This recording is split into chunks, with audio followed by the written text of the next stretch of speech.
রব্বিরহামহুমা কামা রব্বায়ানি সগীরা।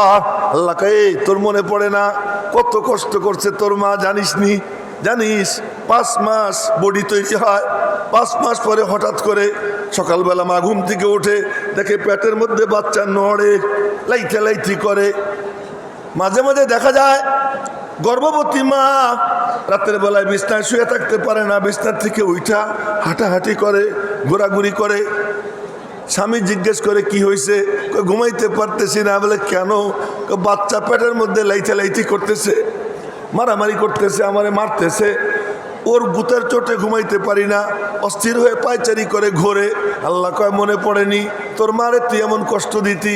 তোর মনে পড়েনি তোর আব্বারে তুই কেমন কষ্ট দিতি? তোর যখন অসুখ হইতো তোর বাপ মা দুইজন শিওরের পাশে বসা, তোর মাথায় পানি ঢালে, তোর কপালে পট্টি লাগায়, তোর দিকে চাইয়ে থাকে কখন আমার বাবা একটু হাসি দিবে, কখন তার একটু হুঁশ আসবে।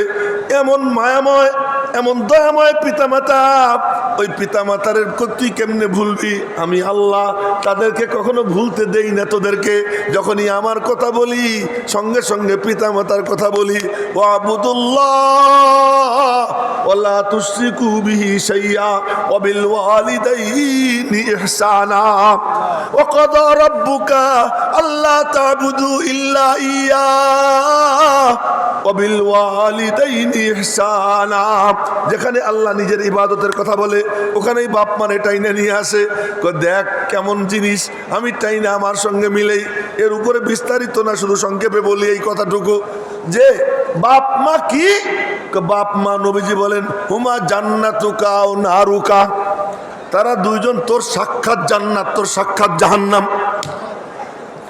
ফাইনসি তাফা হাফিজ, তোর যদি মনে চায় তাহলে জান্নাতের হেফাজত কর, আর যদি মনে চায় তোর জান্নাত বরবাদ করে দে।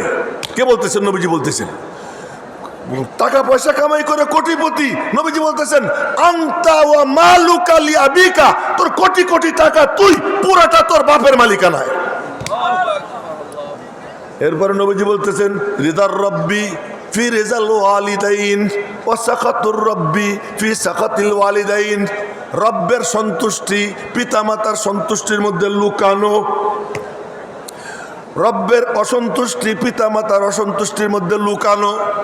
কেমন মান কেমন শান পিতামাতার! সেই পিতামাতার ব্যাপারে আল্লাহ কয় কি তোরা আমার কাছে বল, কি বলবো? রব্বিরহামহুমা কামা রব্বায়ানি সগীরা। এই যখন মনে মনে ছেলে বলবে, মেয়ে বলবে, আল্লাহ তুমি না বলতে বলছো, তাই আমি বলতেছি। তা তুমি কেমনে রহম না করে পারো? যেই দোয়ার আগে কুল ওই দোয়া মকবুল।